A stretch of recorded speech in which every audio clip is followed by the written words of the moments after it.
Bandi Sanjay sir ఏమో చెప్తుండు, Raghunandan sir ఏమో చెప్తుండు.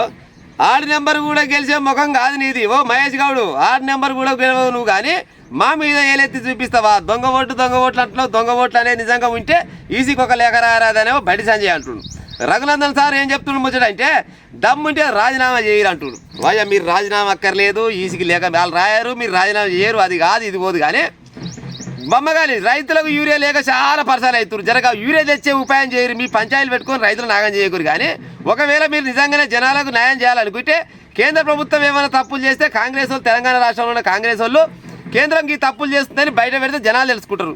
లేదు రాష్ట్ర ప్రభుత్వం ఏమైనా తప్పులు చేస్తే కేంద్ర ప్రభుత్వం ఉన్న బీజేపీలు కలిసి తెలంగాణ రాష్ట్రంలో ఉన్న వాళ్ళు రాష్ట్ర ప్రభుత్వం ఈ తప్పులు చేస్తుందని బయట పెడితే జనాలు తెలుసుకుంటారు. కానీ మీరిద్దరు పంచాయతీలు పెట్టుకొని జనాలు నాగం చేయకూరయ్యా అమ్మగాని. ఎందుకంటే నువ్వు రాజీనామా చేసేది లేదు, మళ్ళీ గెలిచేది లేదు, ఆయన లేఖ రాసేది లేదు, అది అయ్యా కాదు అది పోదు. కానీ మమ్మగాని రైతుల కంటే యూరియా తెచ్చే ఉపాయం చేయరు సార్, పుణ్యం ఉంటుంది.